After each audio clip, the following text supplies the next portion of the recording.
Salve, salve, rapaziada, beleza? Professor Denis aqui. Cara, estamos aqui para mais uma live, tá? Correção da parte de física, beleza? Dessa vez, a parte de físicazinha da nossa querida UES, nosso vestibular 25.1, tá? Então a gente tem muita coisa para falar, eu tenho muita coisa para comentar sobre a parte de física com vocês, né? Algumas coisas bem tranquilas, ela trouxe aí algumas questões bem simples para a gente trabalhar. E ao mesmo tempo que ela trouxe umas bem simples, ela trouxe também ali algumas extremamente complicadas que a gente já vai ver aí no decorrer das questões, beleza? Então, vem comigo, vamos lá para a primeira questão da prova. Questão de número 39, cara. No prisma de reflexão total constituído de um material transparente e isotrópico, em que a seção principal é formada por um triângulo retângulo isósceles de hipotenusa com comprimento L.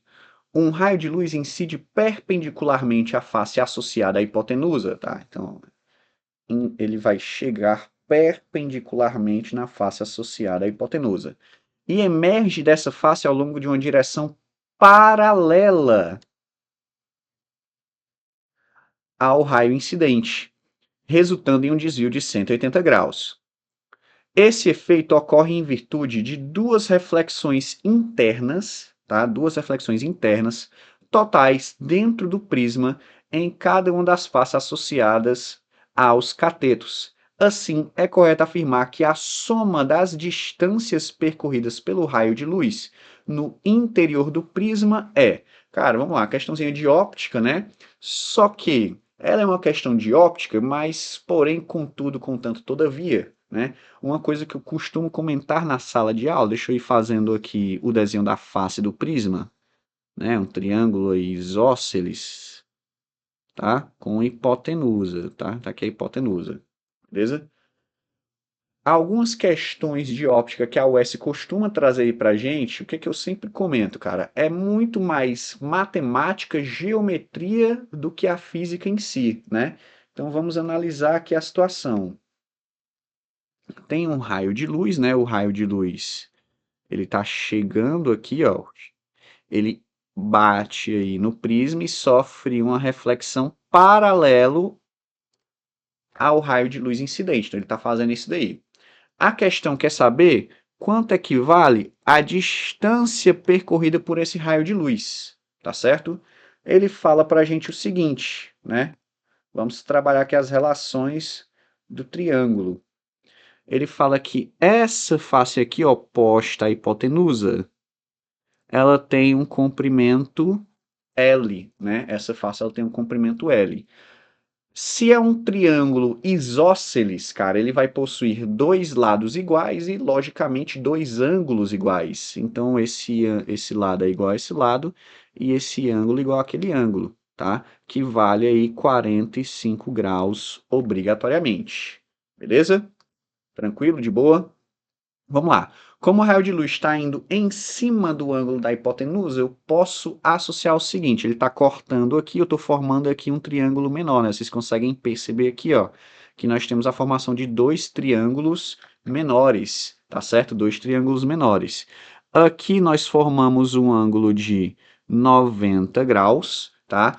E se aqui nós temos um ângulo de 45, aqui um ângulo de 90, aqui também tem que ser um ângulo de 45 graus, porque vocês sabem que a soma dos ângulos internos de um triângulo tem que dar sempre 180, né? Além disso, o que é que nós sabemos? Como ele está indo bem em cima da hipotenusa, esse lado aqui do triângulo, né, ele vale L sobre 2. Ele está partindo o triângulo bem no meio, né? Então ele vale L sobre 2, tá? Como a gente está gerando aqui dois triângulos isósceles, né? O lado oposto aos catetos são iguais, né? Que é 45 para cá, 45 para cá. Então, essa distância aqui, que é a altura do triângulo, essa distânciazinha, ela vai valer justamente L sobre 2. Denis, então ele percorre uma distância L sobre 2? Não, porque a luz vai e volta, né? Então a distância percorrida por ela é 2 vezes L sobre 2. Esse 2 vai embora com esse 2. A distância percorrida pela luz é o próprio L. Questãozinha bem tranquila, como eu falei, cara, muito mais matemática do que física, né? Aqui a gente resolveu só pelas propriedades dos triângulos, né? Então aqui é uma questão de física, não tem nada, né? Somente os conhecimentos matemáticos eram necessários e é uma coisa que a UES ela adora fazer, tá? Essas questões de óptica, quando ela não trabalha os espelhos esféricos e lentes, né? Que já é uma coisa difícil dela trabalhar, tá? Essas questões de ótica costumam puxar muito para a matemática e menos para a física em si, beleza? Questão de número 40, né? Um avião em voo acumula uma camada de gelo com o volume V em suas asas. Supondo que o gelo esteja na temperatura de 273 Kelvin, né?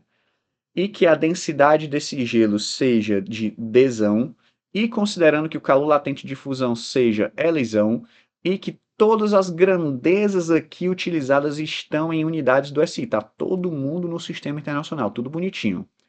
Pode-se afirmar corretamente que o calor em joules necessário para fundir esse gelo é... Vamos lá, cara. A gente está falando aqui de mudança de estado físico, tá certo? Falou de mudança de estado físico, nós estamos falando de calor latente, tá? Falou de mudança de estado físico, nós estamos falando de calor latente obrigatoriamente, tá certo? Calor latente, tá? Vamos lá. Vocês sabem, vocês estudaram, viram isso aí milhões e milhões de vezes, que calor latente é o nosso querido Quimel, né? A quantidade de calor vai ser igual à massa do corpo vezes o seu calor latente, né? Que no caso aí, como ele quer fundir, é o calor latente de fusão, né? Esse L aí, beleza? Vamos lá. A questão falou pra gente, tá? O seguinte, ele disse que o gelo, ele possui um volume V, né? E uma densidade Dzão. Denis, para que isso me importa? Tu já falou aí que a quantidade de calor vai ser a massa vezes o calor latente, mas a gente não tem isso aí, cara. Só que a gente tem o seguinte, tu sabe que a densidade, ela é massa sobre o volume, né? A densidade é massa sobre o volume. Esse volume que está dividindo passa para o outro lado multiplicando. A massa é igual a densidade vezes o volume. Tranquilo? A gente tem essa querida relação. Então, onde tem massa, eu posso substituir por densidade vezes volume. A quantidade de calor vai ser a densidade Dzão vezes o volume Vzão vezes o calor latente de fusão, que é o L, né? Então a quantidade de calor vai ser dVL, item correto, item C de casa, questãozinha bem tranquila também, tá? Só para a gente fazer a relação do calor latente substituindo a massa ali pela densidade vezes o volume, morreu a questão sem muita dificuldade, tá? Aqui uma coisa interessante que a gente pode trazer de propriedade também, cara, é o seguinte, né? Como ele está falando que o avião, tá? Ele está acumulando gelo, tá certo? Aí nas suas asas, né? O que a gente pode analisar? Como ele está em grandes altitudes, o avião ele vai aí voar em grandes altitudes, o que vai acontecer? A pressão atmosférica sobre o avião, ela vai diminuir. A pressão atmosférica em grandes altitudes, ela não é 1 atm, são valores menores, né? Dependendo da altitude, pode ser 0,9, 0,8, tá certo? Sofre aí uma variação, tá? Se a pressão atmosférica vai diminuir, o que vai acontecer com a temperatura necessária, tá? Para que o gelo derreta, tá? A temperatura, cara, para que ocorra esse processo, ela vai aumentar, tranquilo? É uma relação que a questão poderia ter trabalhado também, ele não foi por esse ângulo aí, ó, claro, né? Mas é uma curiosidade aí, fica essa dica aí para vocês, tá certo? A pressão em grandes altitudes ela tende a diminuir, beleza? Questão de número 41, cara. Questão que fala o seguinte: em uma aula de física, durante uma revisão sobre os conceitos fundamentais da mecânica clássica, o professor decidiu testar o entendimento dos alunos. Após relembrar as leis de Newton e outros princípios básicos da mecânica, ele faz as seguintes afirmações sobre o comportamento dos corpos sob a ação de forças para que os alunos as julgassem. Vamos lá, né? Vamos analisar essas afirmativas. Primeira afirmativa. A lei da inércia afirma que quando um corpo está em estado de equilíbrio estático ou dinâmico, a força resultante sobre ele é nula. Cara, corretíssimo, né? Não tem o que a gente falar muito aqui. A lei da inércia é justamente isso, né? Se um corpo está em equilíbrio, equilíbrio sendo estático, ou seja, o corpo em repouso, ou sendo equilíbrio dinâmico, o corpo estando em movimento, a força resultante obrigatoriamente tem que ser nula. Acabou a conversa, tá? Segunda, o módulo da força resultante de duas forças, F1 e F2, aqui fica uma dica para a galera, né? Seguinte, cara, tá vendo que a US ela deixou F1 e F2 em negrito, F1 e F2 em negrito, né? Por que que ela fez isso? Denis, não foi só porque ela quis, não, tá? Ele tá colocando aí assim em negrito é porque isso daí não é só a letra, não estamos falando só de módulo, né?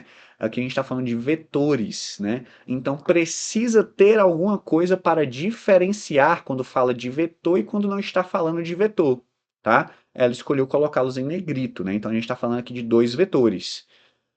O módulo da força resultante de duas forças F1 e F2, ou seja, dois vetores F1 e F2, é sempre o mesmo, independentemente da orientação entre F1 e F2. Cara, que você sabe que está completamente errado, né? Até porque, tá? Até porque a gente vê isso daí e muito quando vai estudar a dinâmica. Quando a gente trabalha com forças, né? Vamos supor que está a F1 e a F2, mesma direção e mesmo sentido. A força resultante vai ser a soma delas, F1 mais F2. Agora, se forem mesma direção e sentidos opostos, o que que vai acontecer, né? A força resultante vai ser F1 menos F2, tá? Então os dois valores não vão ser iguais, vai ter uma diferença, cara, tá? Então aqui completamente incorreto, ela depende sim da orientação entre esses dois vetores. De acordo com a terceira lei de Newton, as duas forças ação e reação podem se anular quando atuam sobre o mesmo corpo, tá? Cara, como vocês viram, né, ao longo de todo esse período aí, pares de ação e reação, tá? Pares de ação e reação não atuam em um mesmo corpo, são sempre em corpos diferentes. Elas nunca vão se anular, tá certo? Então, outro item aí que está incorreto, beleza? Então, a gente fica aí com somente a primeira afirmativa verdadeira, item correto, item A. Tranquilo? De boa? Vamos para a próxima questão agora, cara. Questão número 42, ele trouxe aí todo um textinho, né, falando aí de George Simon Ohm, Gustav Kirchhoff, que não vai servir de nada, né? Não vai servir de absolutamente nada. Vamos partir aqui para a parte mais interessante, né, que seria a partir daqui, beleza? Considere um circuito elétrico ideal, como os estudados por esses pioneiros, contendo uma fonte de tensão, resistores e fios condutores. Então a gente vai ter um circuito, tá, com uma tensão, resistores e fios para conduzir a eletricidade. Com base nos princípios estabelecidos por Ohm e Kirchhoff, né, as leis de Ohm, as leis de Kirchhoff, assinale a afirmação verdadeira. Em um circuito com resistores associados em série, a corrente elétrica que atravessa cada resistor é diferente e depende do valor da resistência. Cara, como a gente já analisou em sala mais de uma vez, né? Vamos fazer aqui um circuito em série com resistores diferentes, tá? Cada resistor com a sua própria corzinha, né? Para quem não sabe, os resistores eles têm linhas com cores para indicar o valor das suas resistências. Então, cada cor significa um valor de resistência diferente, tá certo? Vamos lá. Nós temos aqui 3 resistores associados em série. O que que acontece com a corrente elétrica? A corrente ela vem de um lado, atravessa o resistor, não acontece nada com ela, ela passa para o próximo resistor e passa para o terceiro resistor e sai pelo outro lado o mesmo valor de corrente. Então, a corrente não é diferente, a corrente ela é igual, tá certo? Isso aqui está completamente errado. Em um circuito com resistores associados em paralelo, a corrente elétrica se mantém constante em todos os ramos. Cara, aqui a gente já para, né? Por quê? Porque a associação em paralelo é o oposto da associação em série. Se na associação em série é a mesma corrente, na associação em paralelo vão ser correntes diferentes. Tá? Não é a mesma corrente, não é o mesmo valor de corrente. Item C. A resistência equivalente de uma associação em paralelo de resistores distintos é sempre maior que a menor resistência individual em um circuito ideal. Cara, esse sempre maior é o que está quebrando. Ela pode chegar a ser maior do que o menor, mas nem sempre vai ser. Até porque quando a gente utiliza da associação em paralelo, é justamente com que tendência, né? A tendência da associação em paralelo é sempre diminuir a resistência equivalente, tá? Então ela não vai ser sempre maior, ela pode ser maior, tá?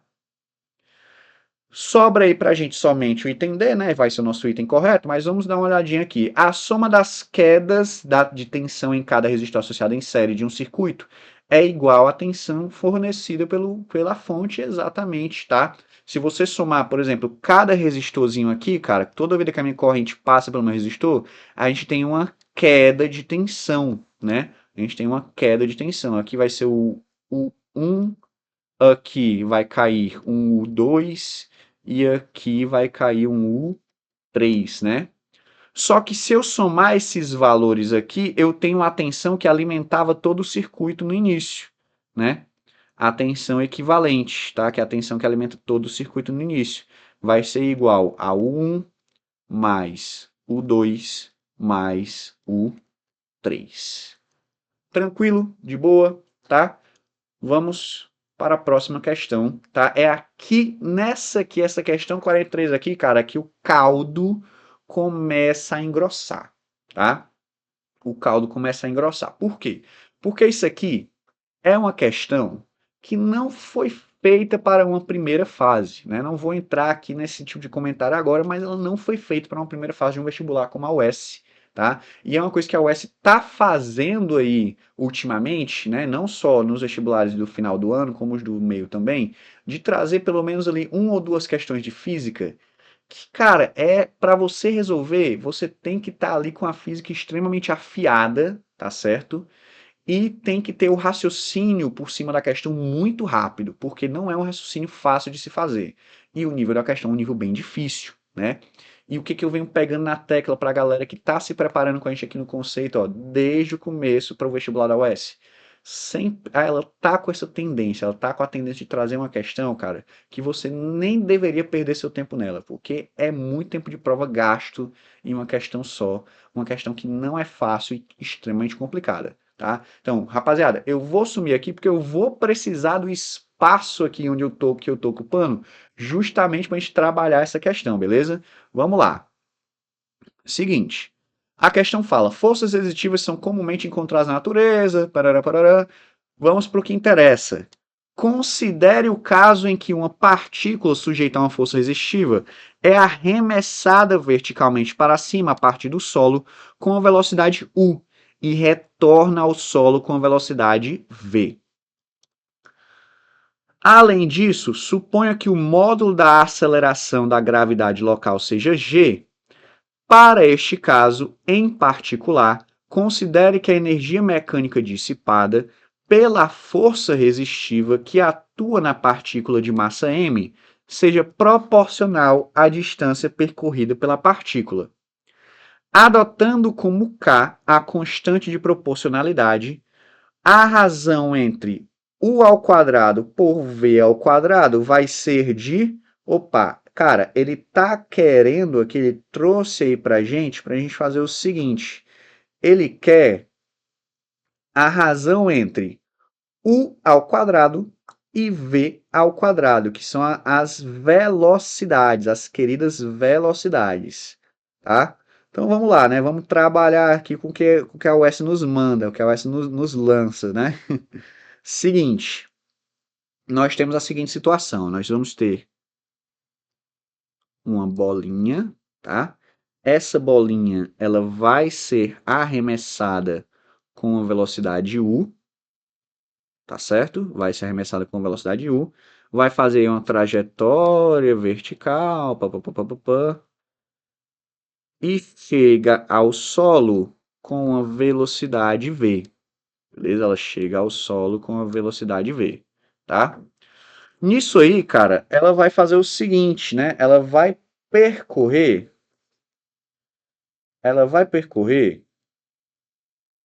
uma certa altura h, tá? Só que ele vai percorrer essa altura h duas vezes, uma na subida, né? E vai percorrer novamente outra na descida, né? Vai percorrer novamente essa mesma altura h aí, só que na descida dessa vez. Tranquilo, tudo bem? Vamos lá.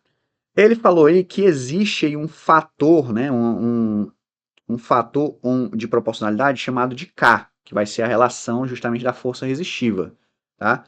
Vamos analisar as forças em cima desse corpo, tá? Em cima desse primeiro corpo. Enquanto ele está sendo lançado, né? Nós vamos ter aqui para baixo a força peso dele, tá? E além da força peso, nós vamos ter também essa força resistiva, né? Essa força resistiva que ele está dando aí como adotando essa questão de proporcionalidade como sendo esse K, tá? É esse Kzinho aí, beleza? Então, a força resultante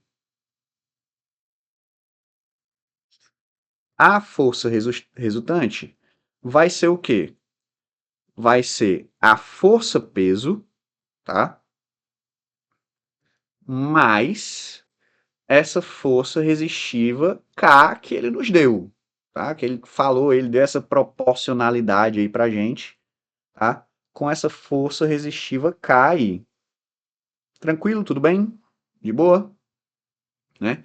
Então, em relação às forças que estão atuando sobre o nosso corpo, nós temos essa relação aí. Agora, vamos analisar as energias, né, sobre o corpo, né? Denis, como assim as energias? Cara,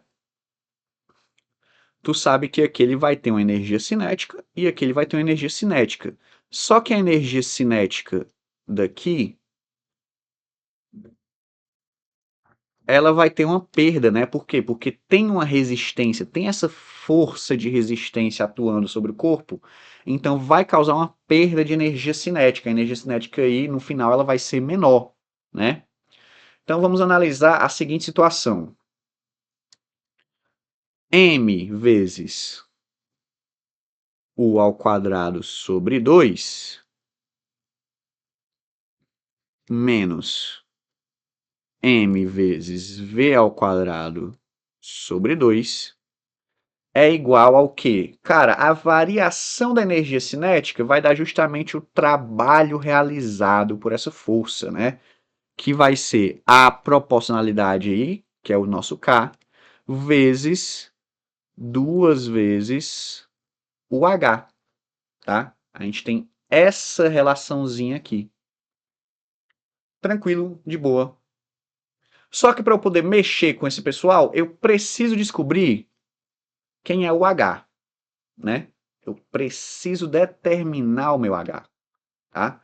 E a gente sabe que, pô, Denis, ela está fazendo aqui um movimento uniformemente variado para cima, tá? O que que a gente pode trabalhar? Cara, vamos mexer com o Torricelli, vamos analisar, tá? Até o ponto de altura máxima. Por que até o ponto de altura máxima? Porque aqui na altura máxima, a velocidade final ela é zero. Tá? Então a gente vai adotar aí o movimento até a altura máxima. Por quê? Porque vai facilitar a nossa vida. Denis, só para facilitar? É exatamente por isso, cara. É para facilitar, beleza? É por isso que a gente vai trabalhar com isso, beleza? Mas antes disso, vamos lá, vamos analisar aqui, ó. Nós temos a velocidade final ao quadrado vai ser igual a u ao quadrado, que é a velocidade inicial, né? A velocidade que ele começa, menos, né? Porque está indo contra o sentido da gravidade. Duas vezes a aceleração vezes h, né? Que é a altura, tá? Pô, Denis, beleza, mas e aí? E agora? Qual que é o problema? Não estou vendo o problema. O problema está aqui, ó. A gente não sabe quem é a aceleração, tá? Por quê? Porque não é só a gravidade, porque não é só a força-peso que está atuando, tá? Existe uma força resistiva, tá? Então a aceleração que ele vai sofrer não vai ser a aceleração da gravidade, tá? Então ele vai estar sofrendo uma aceleração diferente. E é dessa relação aqui que a gente vai tirar essa aceleração diferente. Pô, Denis, realmente é uma questão complicada mesmo, né? É, cara, é uma questão complicada mesmo, tá? Vamos lá. A força resultante é o quê? De acordo com a segunda lei de Newton, ela é massa vezes a aceleração. Isso aqui vai ser igual a força-peso é massa vezes gravidade, mais K. A aceleração, como eu quero saber ela, pega essa massa que está multiplicando, passa para o outro lado dividindo. A aceleração vai ser massa vezes a gravidade dividido pela massa, mais K dividido pela massa. Esse M vai embora com esse M. A gravidade é a aceleração é esse nosso pequeno termo aí, certo? Então vamos lá, cara. Depois que a gente determinou isso, o que a gente vai fazer agora, né? A velocidade final, eu sei que ela vai ser zero, né? Eu vou zerar a minha velocidade final, tá? A velocidade final é zero, então aqui vai ficar zero é igual a u ao quadrado menos duas vezes todo o nosso termo aqui, né? Que é a gravidade mais K sobre M vezes H. Pega essa galera aqui, cara, e joga pro outro lado, tá? Duas vezes a gravidade mais K sobre M tem que ser igual a U ao quadrado, tá? Opa, vezes H, né? Já ia sumindo o H aqui. Como eu quero saber o H, cara, como eu preciso determinar o H, pega essa galera toda aqui e joga pro outro lado, dividindo, né? Então, o nosso H, nossa altura, ela vai ser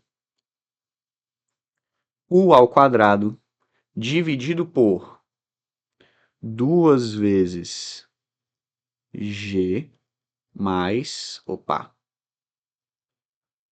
K sobre M, tá? Isso aqui, esse termo, é exatamente esse termo, tá? Esse termo é exatamente esse termo que a gente estava querendo achar inicialmente, tá certo? Tranquilo? Então a gente vai jogar isso aqui dentro, tá? Vamos jogar isso aí dentro. Vamos lá, cara, como é que vai ficar essa brincadeira, né? Vai ficar aqui o seguinte: m vezes u ao quadrado dividido por 2 menos m vezes v ao quadrado dividido por 2 tem que ser igual a duas vezes, vou botar o 2 aqui na frente, k vezes, quem é o nosso h, né? U ao quadrado, volta, dividido por 2 vezes G mais K sobre M. Tá? O M chega, ficou meio feio ali, mas ali é para ser um M, tá, rapaziada? Fiquem tranquilos. O que nós vamos fazer aqui, cara? Eu tenho sobre 2 em todos os termos. Vai embora, vai embora, vai embora, né? Eu tenho sobre 2 em todos os termos, então vai todo mundo embora, vai todo mundo embora. O que que eu vou fazer, cara? Eu quero a razão entre o ao quadrado e v ao quadrado, tá? Mas antes de eu trabalhar essa razão, o que que eu vou fazer aqui para facilitar a vida, a nossa vida?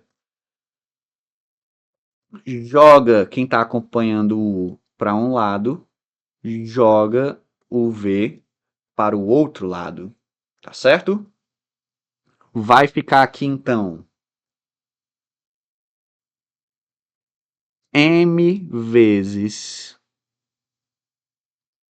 o ao quadrado menos 2 vezes o k vezes o ao quadrado dividido por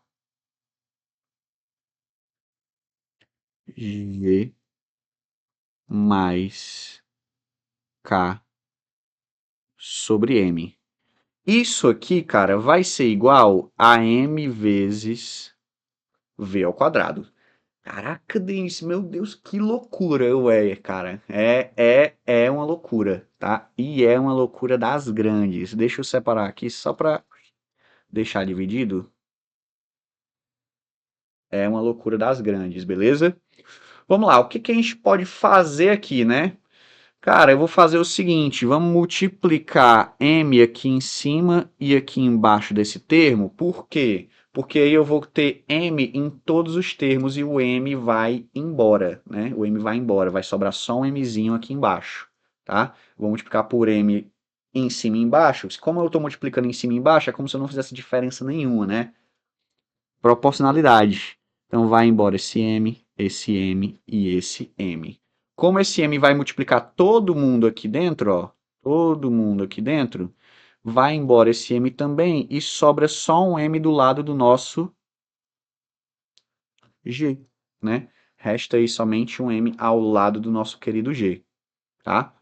Então vai ficar aí, opa, trocar aqui, u ao quadrado menos 2 vezes k vezes u ao quadrado dividido por m vezes g mais k.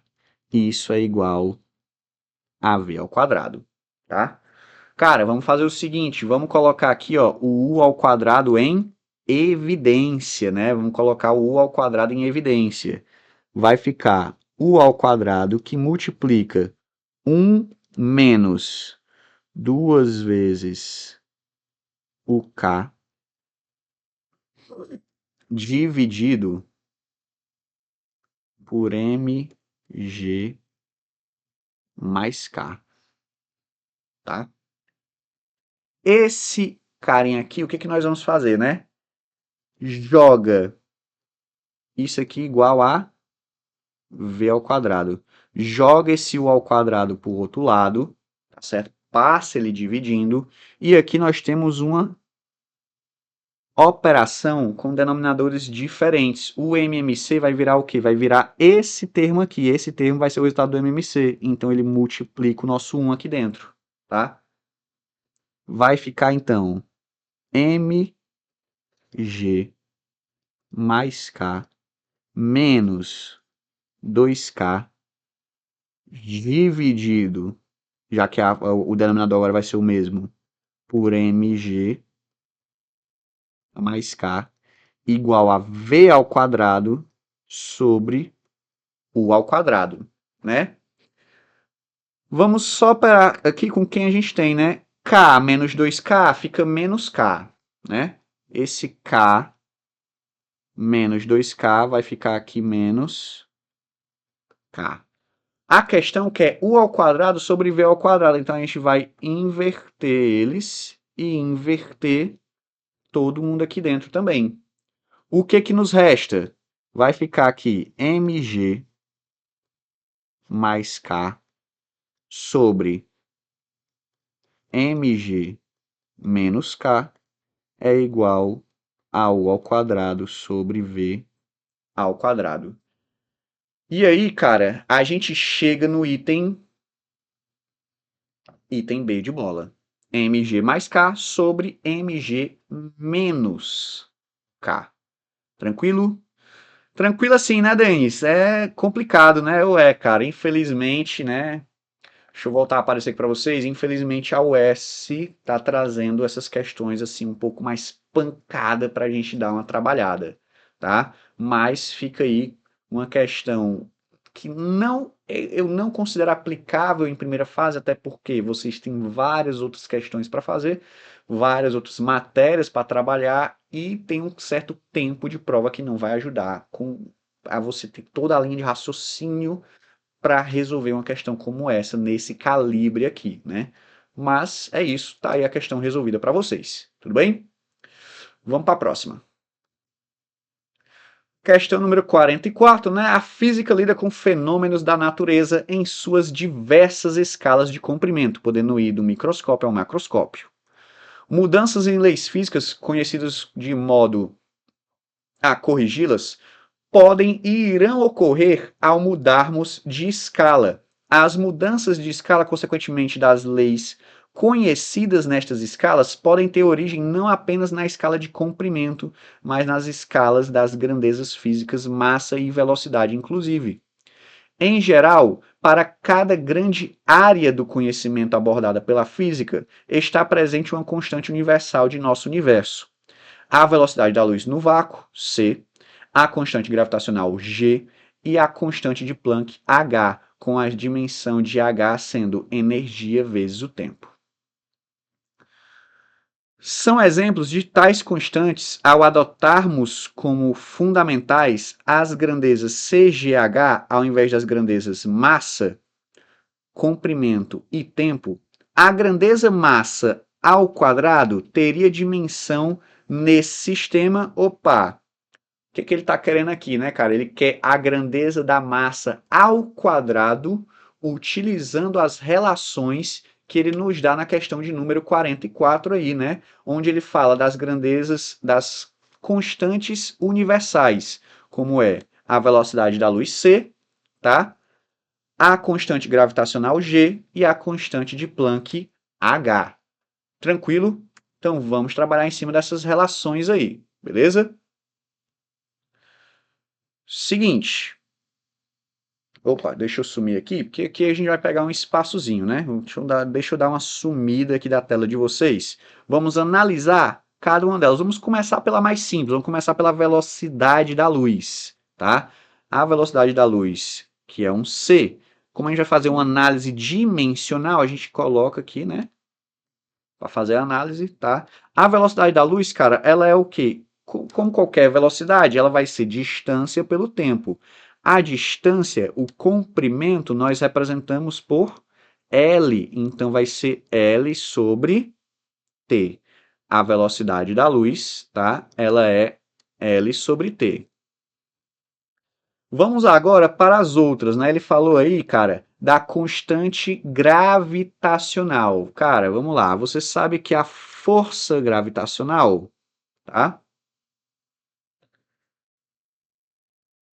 A força gravitacional, ela vai ser Gzão vezes Mzão vezes Mzinho dividido pela distância ao quadrado, tá? Essa aí é a relação da força gravitacional. Qual que é o problema, né? A gente precisa tirar dela aí qualquer grandeza que a gente não consiga representar de maneira simples, utilizando as grandezas que a questão nos falou, né? Que seria a massa, o comprimento e o tempo, né? O que que a gente vai fazer aqui?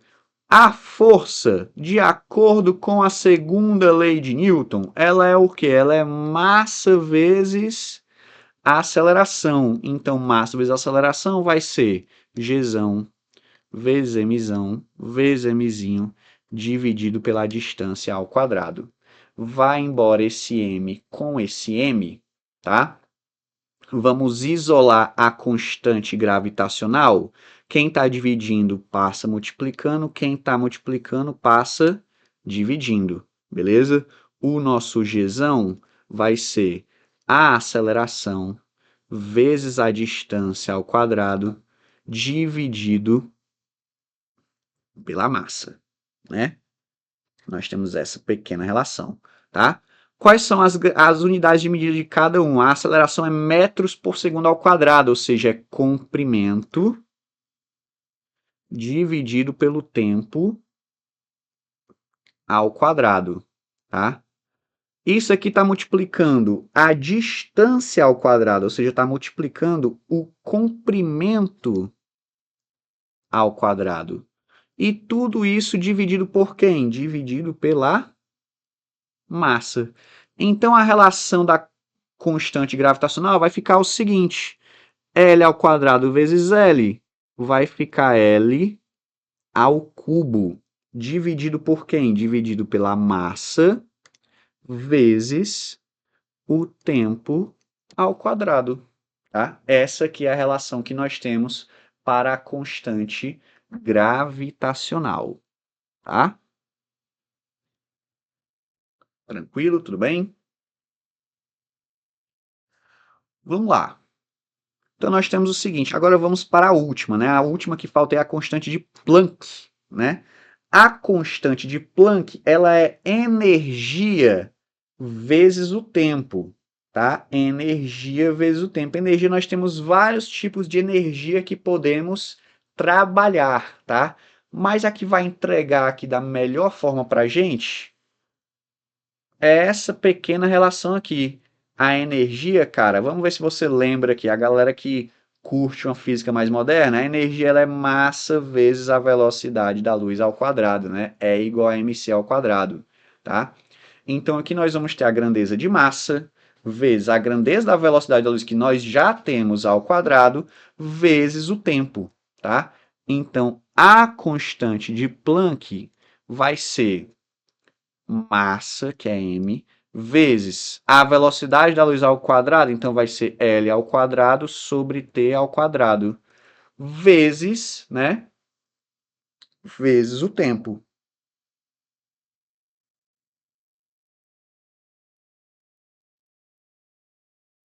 Tranquilo, de boa. Opa, esse T vai embora com o T aqui de baixo, tá?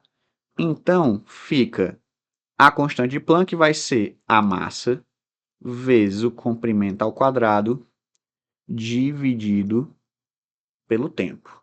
O que que ele quer, cara? A questão pediu para a gente como é que vai ficar a relação de m ao quadrado, ou seja, m vezes m, né?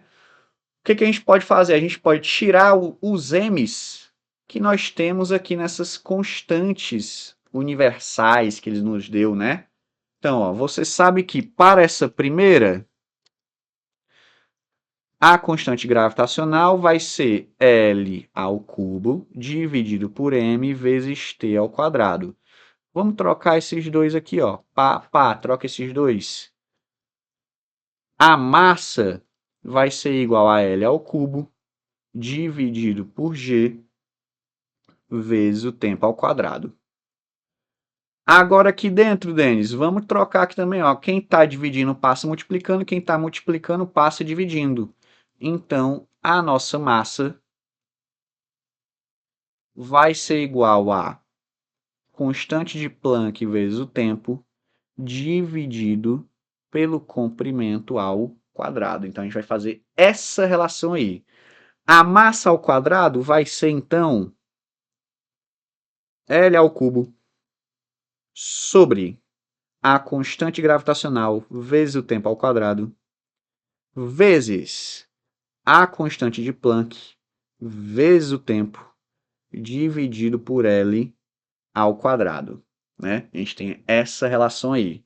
Opa, vamos começar com a parte que a gente adora, né? Os cortes. Esse vai embora com esse, sobra só um aqui. Esse vai embora com esse, sobra só um aqui embaixo. Vai ficar H sobre Gzão, que vai multiplicar L sobre t. Só que quem que é L sobre t? A velocidade da luz, exatamente, cara. Então, ó, L sobre t é justamente c, que é a velocidade da luz. Então, a massa ao quadrado vai ser a constante de Planck vezes a velocidade da luz dividido pela constante gravitacional, né? HC sobre G, item correto, item B de bola, né? Questãozinha um pouco complicada, um pouco demorada, a galera poderia demorar a se ligar em fazer essas relações, e é normal, tá tudo bem, tá certo, é comum, beleza? Mas, mais uma vez, a UES trazendo umas questões um pouco puxadas, né? Inclusive, nessa aplicação, eu senti que ela trouxe ali. Essa aqui, cara, eu considero ela uma questão mais difícil, mais pelo processo, por ela ser trabalhosa, né? Até porque vocês viram que aqui a gente não fez nenhum cálculo absurdo, é uma multiplicação ali, uma divisão acolá, acabou, né? Mas é bem trabalhoso, são várias etapas que a gente teve que fazer, né? Que torna a questão bem demorada, tá? Questão de número 45, cara. Uma prancha homogênea de comprimento L. Opa! A gente está falando aqui de um corpo extenso, tá? Se é uma prancha e ela é homogênea, tá? Significa o que para a gente? Significa que o centro de massa está no meio, o peso dela está concentrado aqui no meio dela, tá certo? De comprimento L e peso P, opa, vamos lá. Comprimento L e o peso P, já coloquei o peso P pra gente, né? Apoiada em dois extremos sobre superfícies E e D. Oh, então ela tem aqui um pequeno apoio, né? Essa nossa prancha aqui, ela tem dois apoios. Um apoio E e um apoio D. Uma força de intensidade P sobre 2 é aplicada verticalmente, de cima para baixo, sobre a prancha, a uma distância x do suporte E. Então, a gente tem aqui ó, uma força aplicada de cima para baixo, que vale P sobre 2, a uma distância que nós não sabemos, que nós vamos chamar de x. Tá? Para que a prancha permaneça em equilíbrio, a razão entre as reações nos suportes E e D, respectivamente, deve ser dada por... Vamos lá, cara. Para que um corpo extenso fique em equilíbrio, o que a gente precisa? Primeiro, a resultante das forças tem que ser zero. E segundo, a resultante dos torques, dos momentos, tem que ser zero. Tá? Então a gente tem duas situações, vamos analisar ela de duas formas, tá? Primeiro, a resultante das forças tem que ser zero. Quais são as forças que nós temos? Nós temos essas duas forças aqui apontando para baixo, e ele falou que tem forças de reação E e D. Então a gente vai ter a força D aqui apontando para cima, né? Deixa eu trocar esse amarelo aí, que tá meio ruim de enxergar, né? Vou botar aqui, pronto. A força D aqui apontando para cima e a força E aqui apontando para cima também. As resultantes das forças têm que ser zero, elas têm que ser iguais. Então, vamos pegar as forças na mesma direção e mesmo sentido. FE mais FD tem que ser igual a P mais P sobre 2. Beleza? A gente tem essa primeira relação, que é a relação das forças. Agora vamos para a relação dos torques. Quem é que vai estar gerando torque? Primeiro, para eu trabalhar com torque, eu tenho que trabalhar aí com um eixo de rotação, tá? Eu posso escolher um ponto aqui para ser o meu eixo de rotação. A gente vai pegar nas extremidades, que é mais fácil de você trabalhar. A gente pega o eixo de rotação na extremidade. Como o eixo de rotação vai estar na extremidade do E, então o E ele não gera torque, tá? O nosso E ele não vai gerar torque. Por mais que tenha uma força aqui, ó, como a gente está botando o eixo de rotação em cima do E, não vai existir torque, tá? A soma dos torques tem que ser iguais. Quais são os torques que nós vamos ter? Nós vamos ter o torque do D, que vai estar causando aqui um torque no sentido anti-horário, e os torques do P e do P sobre 2 no sentido horário, tá? A relação entre eles tem que ser igual. Então, o torque do D, cara, o torque do D vai ser a força do D vezes a distância, que é o comprimento L. E ele tem que ser igual a o torque do P, que é P vezes... Opa, o P está no meio, então ele tem metade do comprimento L sobre 2, tá? Mais o nosso carinha aqui, que é o P sobre 2, vezes a distância, que é x, tá? Vamos lá. Primeiro, que são essas forças? A gente está querendo aqui, cara, a razão entre as reações E e D. Então, a gente quer a razão entre a força E e a força D. É isso que a gente quer, né? Força E sobre a força D.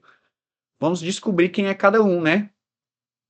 A força D, eu vou descobrir quem é ela agora. Ó. Pega esse L, passa para o outro lado dividindo, tá? A força D vai ser... Vai dividir todo mundo, vai ficar aqui PL sobre 2L mais P vezes... Opa, eu botei PX, ó. P vezes X. Tá? Cadê? Pá. P vezes X sobre 2L. Tranquilo? Esse L vai embora com esse L, tá? A força D, eu vou sumir aqui, que eu acho que eu vou precisar desse espaço aqui, eu não vou ocupar, né? Calma aí, vamos lá. Opa, volto já. Vai ser igual a P sobre 2, né? P sobre 2, mais P vezes X sobre 2L. Prontinho. Então, já determinamos aqui o valor da força D, né? A força de D vai valer isso aqui. Isso aqui é a força de D. Agora, quem que é a força E? Cara, a força E a gente tem como determinar, né? Ó, a gente já sabe que a força D vale isso aqui. Vamos determinar a força E agora. Vamos substituir ali em cima, tá?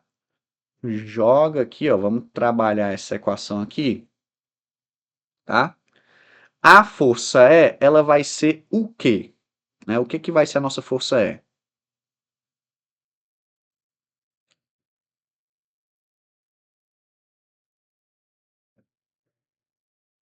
A força E vai ser mais P sobre 2 mais P vezes X sobre 2L. Isso aqui vai ser igual a P mais P sobre 2. Opa, eu tenho P sobre 2 em um lado, P sobre 2 no outro. Corta, corta, corta. Opa, voltou, pronto. P sobre 2 em um lado, P sobre 2 no outro. Corta e corta, tá? Tá somando, passa para o outro lado, subtraindo, né? A nossa força E, ela vai ser igual a P menos P vezes X sobre 2L, tá? A nossa força E vai ser P menos PX sobre 2L. Coloco o P em evidência, já que ele está se repetindo, né? A força E, ela vai ser P que multiplica 1 menos X sobre 2L. Tranquilo, de boa, tranquilo. Vamos fazer o seguinte, eu vou colocar logo o P em evidência aqui para a força D também, que é para já ficar bonitinho, tá? A força D, ela vai ser P, que multiplica 1 sobre 2, tá? Mais x sobre 2L. Como ele quer FE sobre FD, tá? FE sobre FD, o que que vai acontecer aqui, né? Vai ficar aqui, vamos jogar esses, opa, vamos jogar um sobre o outro, né? Um sobre o outro, vai ficar aqui P vezes 1 menos x sobre 2L dividido, tá? Essa brincadeira aí todinha, dividido por P, que multiplica 1 sobre 2 mais x sobre 2L. Esse P vai embora com esse P. Vamos fazer os MMCs aqui dentro de cada uma dessas frações, né? Da interação entre frações. Aqui, entre esses dois termos, o MMC vai ser 2L, então sobe 2L aqui para cima, tá? Vai ficar 2L menos x dividido por 2L. Tudo isso vai ser dividido por... O MMC entre esses dois aqui vai dar o L, né? Vai dar o 2L, na verdade, né? Divide aqui 2L por 2 sobra L. Então vai ficar aqui L mais x dividido por 2L. Repete a primeira, multiplica pelo inverso da segunda, né? Eu vou puxar, cara, essa operaçãozinha para cá, para a gente ganhar espaço, né? Que o cálculo está enorme. Vamos puxar para cá para a gente ganhar um espaço, tá certo? Então vai ficar aqui, repete a primeira, 2L menos x, tá? Sobre 2L, com calma que é para não errar nada, né? Multiplica pelo inverso da segunda aqui, né? Inverso dessa segunda aqui. Vai ficar 2L em cima, dividido por L mais x. Opa, aqui a gente tem esses termos aqui iguais. Vai embora, vai embora. Vai ficar 2L menos x dividido por L mais x, tá? E a gente encontra aí que a razão entre a força E e a força D é o item D de dado, 2L menos x dividido por x mais L, né? Eu só troquei e botei L mais x, mas tudo bem, tanto faz, tá? Tranquilo, mais uma questão muito trabalhosa, tá? Vocês conseguem ver que a gente mexeu com vários termos aí ao longo da questão, tá?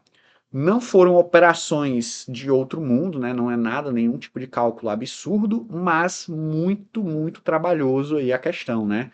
Iria tomar um tempo de prova gigantesco, tá? Vamos para a próxima agora, cara. A gente chegamos aí, né? Vamos para 46 agora, tá?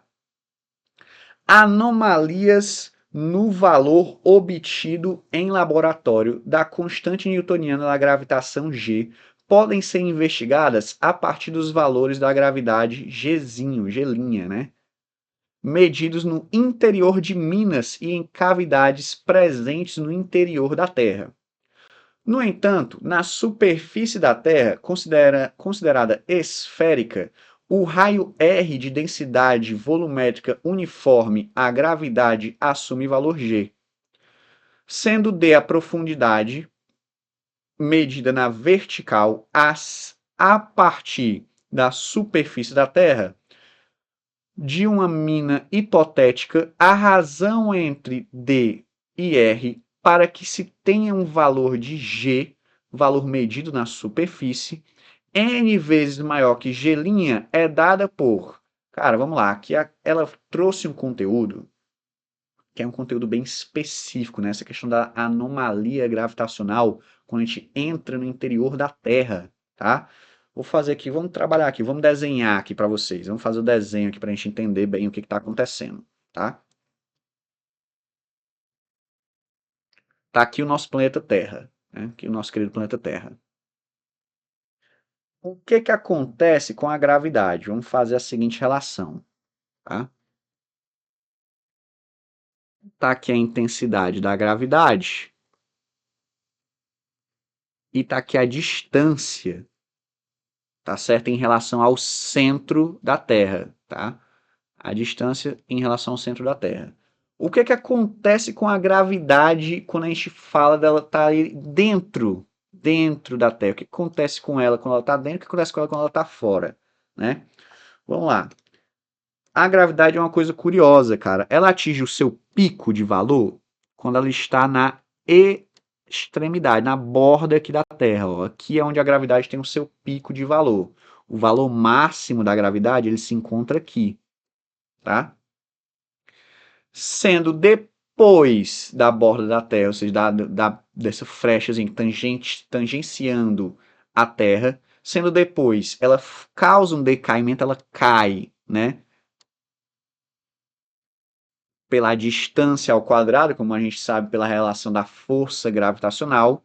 Só que quando a gente fala de ir para dentro da Terra, entrar no interior da Terra, o que que acontece?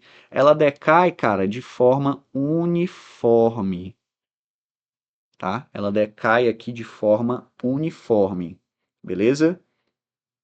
E ele deu para a gente a seguinte relação, ó.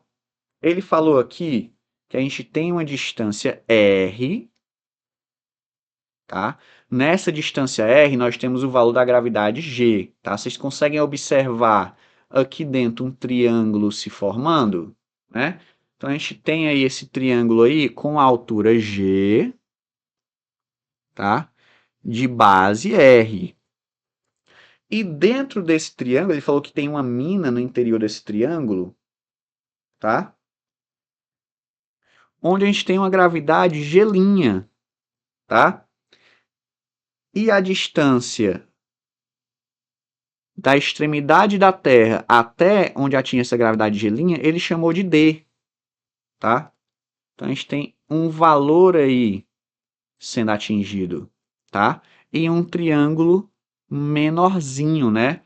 Onde a altura desse triângulo menor vai ser o G', e a base dele, o que que é isso aqui? É o raio menos D.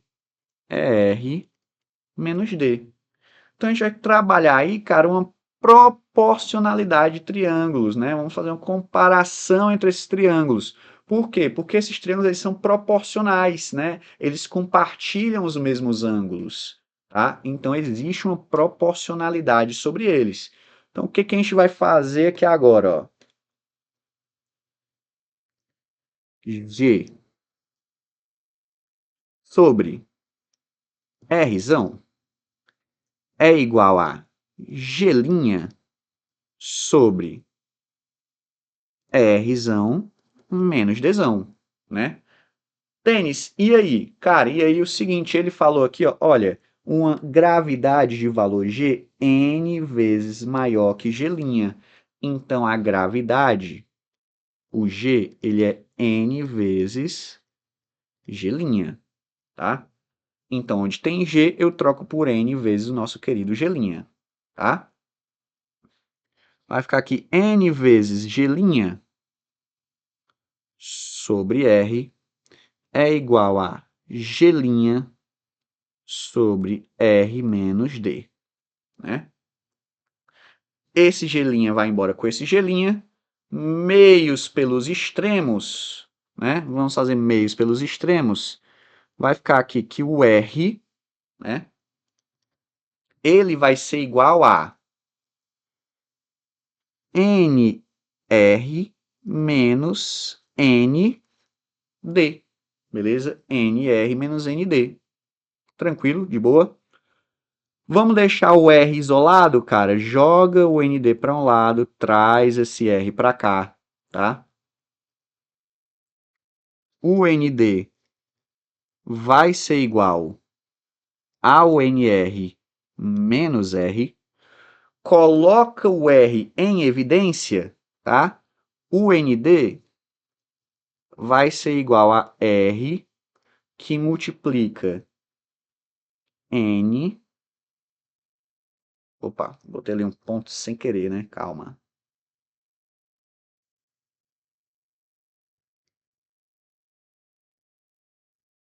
Que multiplica N menos 1.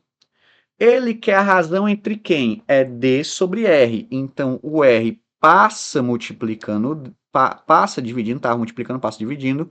E esse N que estava multiplicando, passa dividindo também. Puxa essa galera aqui para cima, né? Para a gente finalizar a questão, tá? D sobre R, tá? Vai ser igual a N menos 1 sobre N, tá? Então, a gente tem aí a seguinte relação, que é N menos 1 sobre N, item correto, e tem C de casa, né? Item correto e tem C de casa, tá?